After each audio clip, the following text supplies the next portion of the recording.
Welcome to our YouTube channel Super Study with SP. Today we are talking about fundamental rights या मूल अधिकार. Polity की last video में हमने समानता के अधिकार के बारे में बात की थी. समानता का अधिकार आर्टिकल 14 से लेकर आर्टिकल 18 तक होता है.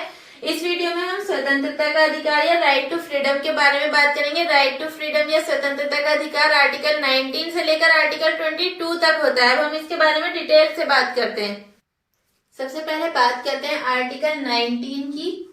आर्टिकल 19 ये सभी नागरिकों को, किसको? केवल नागरिकों को, विदेशी व्यक्तियों को मिला हुआ नहीं है. सभी नागरिकों को 6 प्रकार की स्वतंत्रता की बात करता है. कौन कौन सी है? आर्टिकल 19(1) देखते हैं. वाक एवं अभिव्यक्ति की स्वतंत्रता. वाक एवं अभिव्यक्ति की स्वतंत्रता. सेकंड है शांतिपूर्वक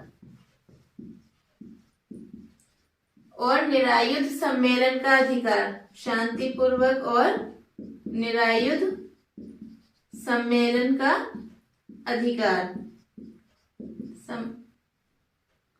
सम्मेलन का अधिकार. थर्ड है संगम, संघ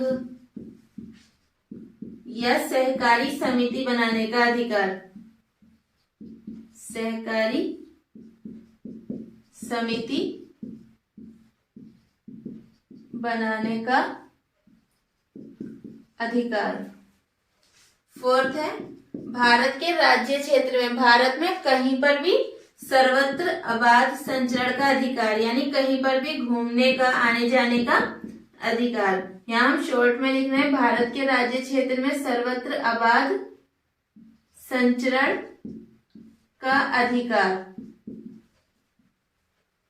फिफ्थ है भारत के किसी भी भाग में निवास करने, बस जाने या रहने का अधिकार. निवास करने, बस जाने या रहने का अधिकार. भारत के कहीं भी किसी भी भाग में रहने का अधिकार. उसके बाद 6 देखते हैं कोई भी कारोबार करने का अधिकार. कारोबार करने का अधिकार. अब एक बार फिर से देखते हैं आर्टिकल 19 में जो 6 प्रकार के अधिकार है वो नागरिकों को मिले हुए हैं. कौन कौन सा? पहला है वाक एवं अभिव्यक्ति की स्वतंत्रता का अधिकार. दूसरा है शांतिपूर्वक और निरायुध सम्मेलन का अधिकार. तीसरा संगम, संघ या सहकारी समिति बनाने का अधिकार. फोर्थ है सर्वत्र भारत के राज्य क्षेत्र में, भारत का जो क्षेत्र है उसमें कहीं पर भी अबाध संचरण का अधिकार, बिना रोके टोके कहीं भी आने जाने का अधिकार. पांचवा है भारत के किसी भी क्षेत्र में निवास करने या रहने का अधिकार. फिर 6 है कारोबार करने का अधिकार. मूल रूप से हमें कितने अधिकार मिले हुए थे? आर्टिकल 19 के तहत 7 प्रकार के अधिकार मिले हुए थे. मूल रूप से कितने थे? 7 थे, जिनमें से 7th कौन सा था? संपत्ति का अधिकार. संपत्ति के अधिकार को 44th कॉन्स्टिट्यूशनल अमेंडमेंट 1978 के तहत हटा दिया गया है. कौन सा संशोधन? 44वां संविधान संशोधन अधिनियम 1978 से संपत्ति के अधिकार को हटा दिया गया. अब आर्टिकल 19 में केवल कितने अधिकार रह गए? 6 अधिकार. ये जो 7 थे, एक हटा दिया संपत्ति का अधिकार, अब 6 मूल अधिकार हैं. और ये जो अधिकार है आर्टिकल 19(1) में, इन 6 अधिकारों पर रीजनेबल रेस्ट्रिक्शंस या युक्त निर्बंधन लगाए गए हैं. वो कहां से कहां तक है? आर्टिकल 19(2) से 6 तक.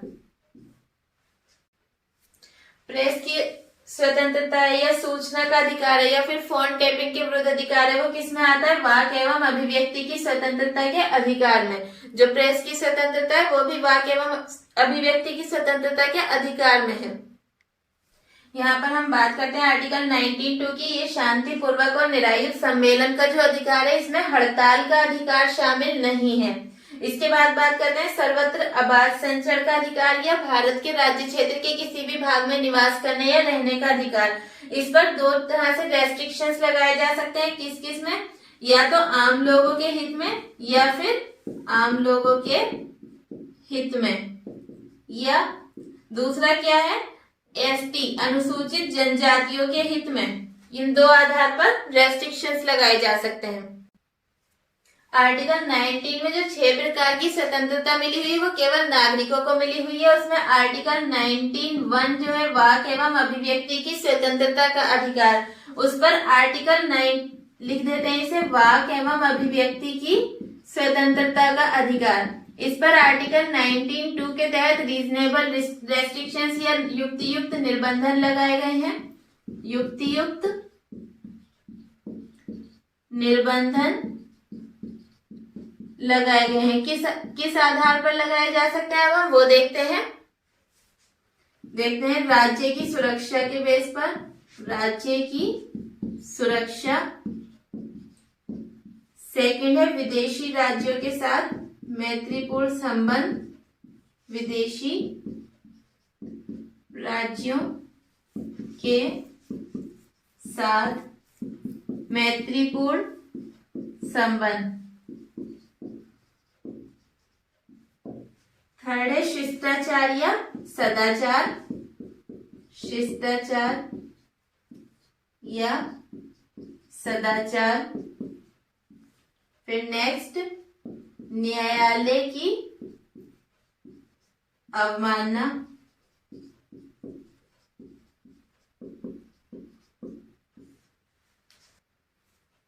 नेक्स्ट है लोक व्यवस्था, लोक व्यवस्था। फिर नेक्स्ट मानहानि। और देखते हैं, हम इधर लिख देते हैं अपराध उद्दीपन।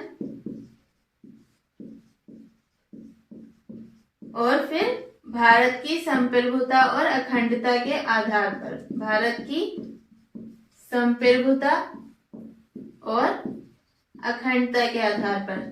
एक बार हम फिर से देख लेते हैं। आर्टिकल 19(1) में जो वाक एवं अभिव्यक्ति की स्वतंत्रता का अधिकार मिला हुआ है, उसमें आर्टिकल 19(2) से उस पर रीजनेबल रेस्ट्रिक्शंस या युक्तियुक्त निर्बंधन लगाए गए हैं। और वो किस आधार पर लगाए जा सकते हैं, राज्य की सुरक्षा को लेकर, विदेशी राज्यों के साथ मैत्रीपूर्ण संबंध, शिष्टाचार या सदाचार, न्यायालय की अवमानना, लोक व्यवस्था, मानहानि, अपराध उद्दीपन, भारत की संप्रभुता और अखंडता के आधार पर वाक एवं अभिव्यक्ति की स्वतंत्रता पर युक्तियुक्त निर्बंधन लगाए जा सकते हैं।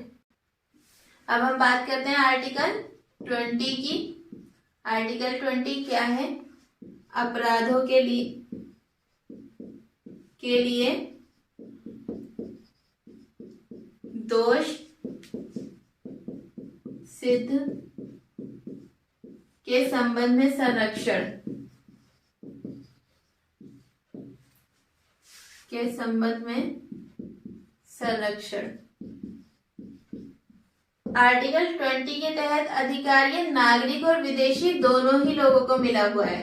नागरिक और विदेशी दोनों को ही अपराधों के लिए दोष सिद्धि के संबंध में संरक्षण का अधिकार मिला हुआ है। जबकि आर्टिकल 19 के तहत अभी हमने जो देखा था स्वतंत्रता, 6 प्रकार की स्वतंत्रता थी, वो केवल नागरिकों को मिली हुई थी। यहाँ पर ये नागरिक और विदेशी दोनों को मिला हुआ है। अब हम देखते हैं कि और क्या है इसके अंदर। जो मेन पॉइंट है वो है किसी भी एक क्राइम के लिए, किसी भी क्राइम के लिए एक बार से अधिक किसी व्यक्ति को अभियोजित और दंडित नहीं किया जा सकता। अगर किसी क्राइम के लिए एक बार सजा दे दी गई है तो उसके लिए दोबारा सजा नहीं दी जा सकती, अभियोजित और दंडित नहीं किया जा सकता। किसी एक क्राइम के लिए एक बार से अधिक अभियोजित और दंडित नहीं किया जा सकता। एक और पॉइंट है इसमें किसी व्यक्ति को अपने विरुद्ध, अपने ही खिलाफ, किसी व्यक्ति को अपने खिलाफ साक्ष्य या गवाही देने के लिए, अपने खिलाफ साक्ष्य या गवाही देने के लिए बाध्य नहीं किया जाएगा, या गवाही देने के लिए बाध्य नहीं किया जाएगा। उसे फोर्स नहीं किया जाएगा कि वो अपने ही खिलाफ कोई गवाही दे। अब हम बात करते हैं आर्टिकल 21 की। आर्टिकल 21 में क्या है, किसी व्यक्ति को उसके प्राण यानी लाइफ, उसके प्राण या लाइफ और दैहिक स्वतंत्रता से, दैहिक स्वतंत्रता यानी कि पर्सनल लिबर्टी को विधि द्वारा स्थापित प्रक्रिया, विधि द्वारा स्थापित प्रक्रिया,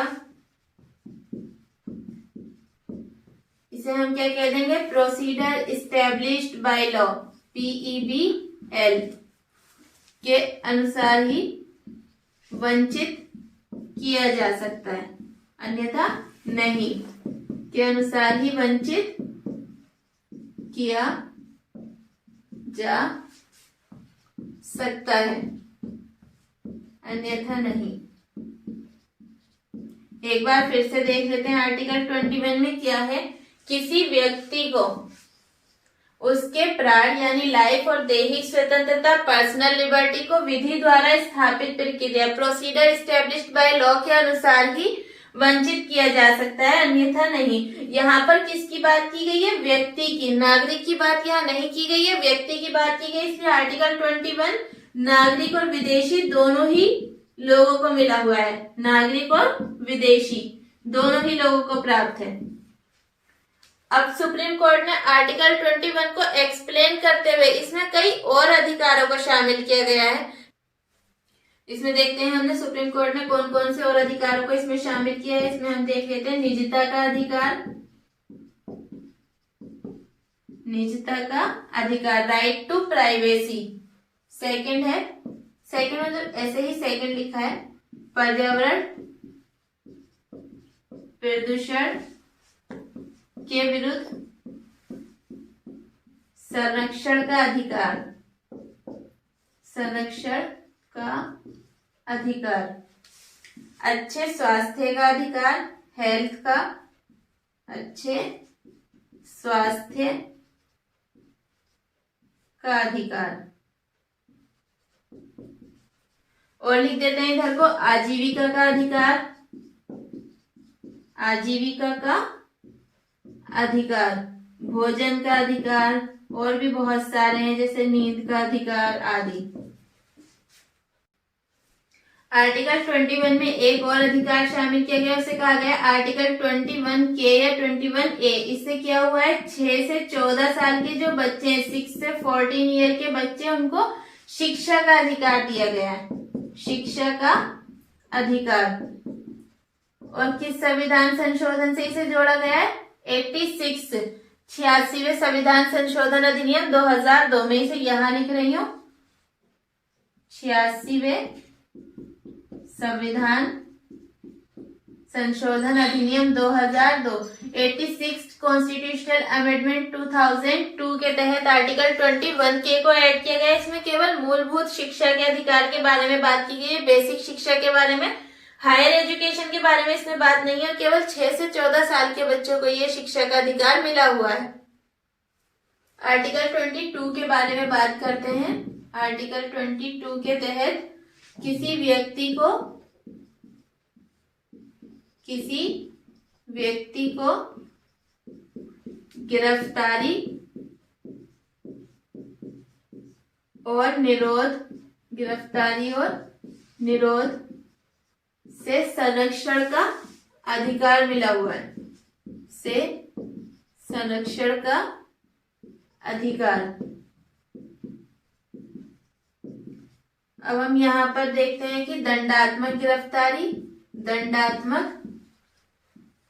गिरफ्तारी या निरोध, और दूसरा निवारक निरोध के बारे में बात करते हैं कि इनमें बेसिक अंतर क्या है, निवारक निरोध या निवारक गिरफ्तारी।